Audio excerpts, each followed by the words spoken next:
Morning, everybody. Welcome to the show. As you can hear, as you can see, for those of you watching on the vlog, it is absolutely pouring. It's been pouring for pretty much the last 3 days, on and off, just ramping up in intensity. And I thought that that was the perfect metaphor for today's topic.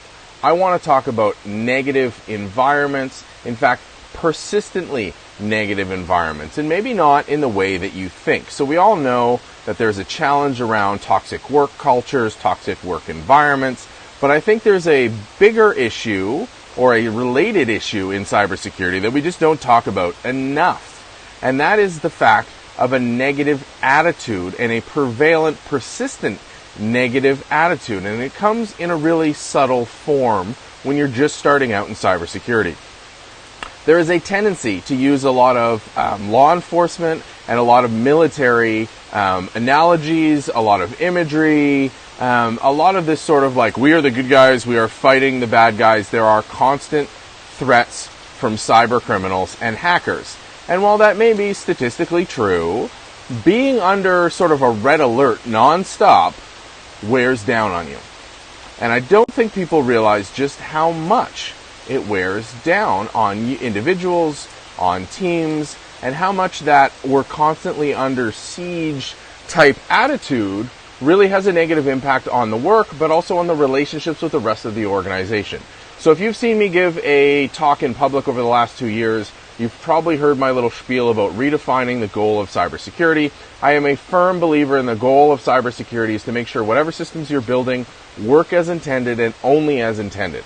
The reason why I phrase it like that, it's maybe splitting hairs, but it's an important split because it can't be done alone.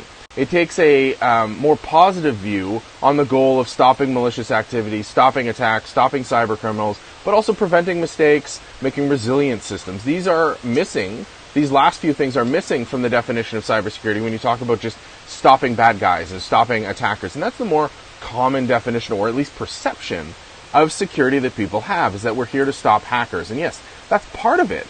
But it's really about building. It's about building in a robust, in a resilient way, making sure that the business and the organizations that we work for are successful. Because I've seen the opposite. I've seen the view when the security organization internalizes that belief that they are there to stop the bad guys, they are under constant threat, there is always something lurking around the corner waiting to take you down. What ends up happening is relationships sour even more than normal. Because you're the gloomy Gus, but also everything is viewed through that lens of constant attack. So when somebody says, hey, we're going to roll out this new system, and it's going to be great for internal users because of, point A, point B, the first reaction of people who are constantly under threat is, no, hackers could take that down, or that could be used against us, or that opens up a new insider threat. And while those may be legitimate risks, that persistent negative attitude skews evaluating those risks objectively. So there's an organizational impact. Just as important, if not more important, there's a personal impact. If you are constantly feeling like you're under attack, like you're under threat, that changes your tone, that changes your attitude, that has a fundamental change on who you are as a person. And that's a bad thing. You do not want to feel like you're constantly under threat, that you're constantly at risk, that you're constantly stressed out, right? That's not a positive work environment. That's not a way to actually achieve your security goals, which is why I find that so frustrating. If that's the approach that you're taking, it's not going to last long. You may have some short-term success, or you may feel like you have some short-term success, but long-term, you're going to burn out, you're going to be depressed, you're going to be worn down, you're going to develop a you against the world sort of attitude, because that's the worldview that you're pushing. So not only are there organizational effects, there's personal impacts as well. And I think we don't talk about those nearly enough. I think we need to take a more positive view of the role. We've paid lip service for years saying cybersecurity is a business enabler.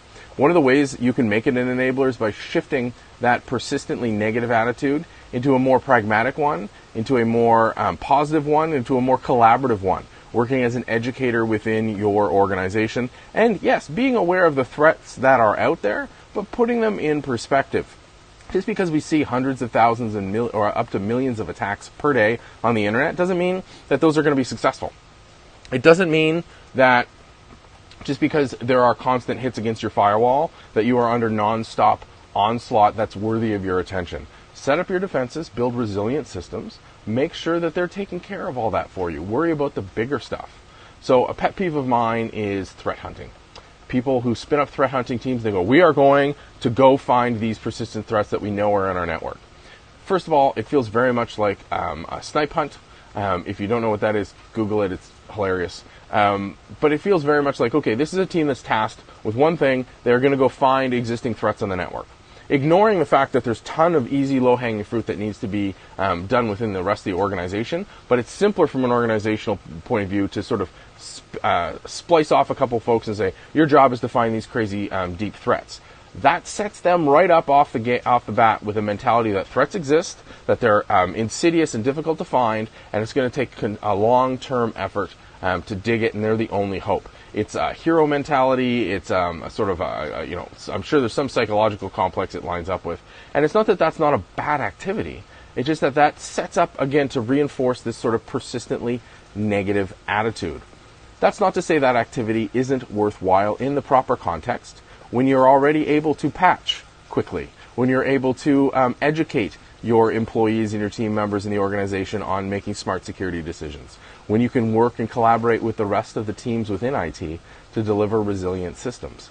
I think we have a massive crisis when it comes to cybersecurity culture.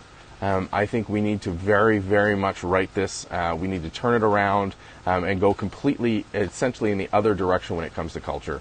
We need to realize that you can take a positive slant on this and still be reasonable. You can still be pragmatic. You can still defend your organization. You do not have to believe that you're under constant threat, even if you are.